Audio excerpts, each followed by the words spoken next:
Good evening বন্ধুরা। আজকে আমাদের প্রথম ব্লগ নিয়ে আমরা হাজির হচ্ছি। আমার মিসেস রেডি হচ্ছে, আমরা বাইরে খেতে যাব ঠিক করেছি।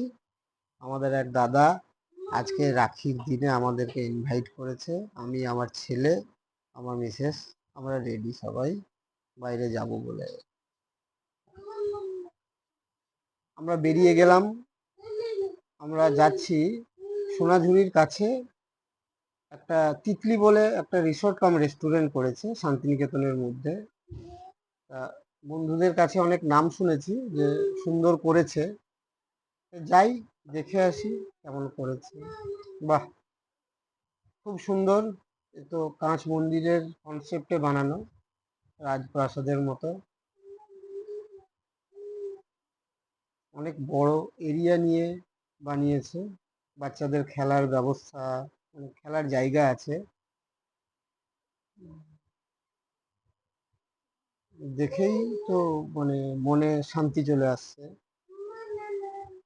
জেহান খুব খুশি যে দাদা এসছেন, দাদার মেয়ে ও খুব খুশি।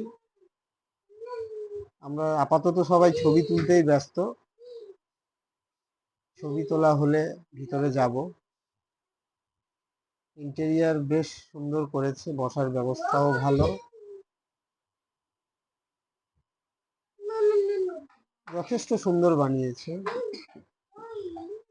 খাবার কোয়ালিটি কেমন কি আছে সেটা দেখার।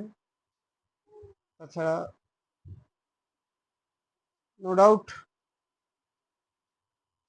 সুন্দর পুরো ব্যাপারটাই।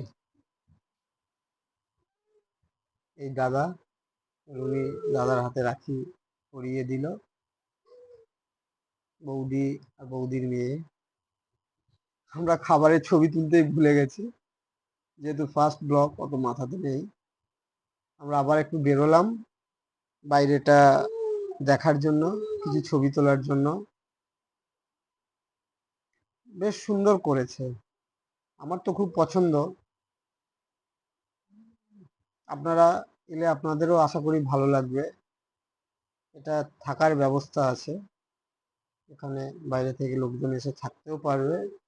এই যে ট্রামের মতো একটা বানিয়েছে, এটার ভিতরেও বসে খাওয়ার ব্যবস্থা আছে। কেউ খেতে চাইলে বসে তাদেরকে এখানে সার্ভ করে দিতে পারবে। জেহান তো খুব খুশি, জেহানের মাও খুশি, দাদা, বৌদি, বৌদির মেয়ে, সবাই খুশি। ভালো লাগলো বোলপুরে এরকম কনসেপ্টে। আমি তো কোনো রিসোর্ট দেখিনি। ঠিক আছে বন্ধুরা, আমরা বেরোই আজকের মতো। আবার নেক্সট ডে নতুন ব্লগ নিয়ে হাজির হব। Good night.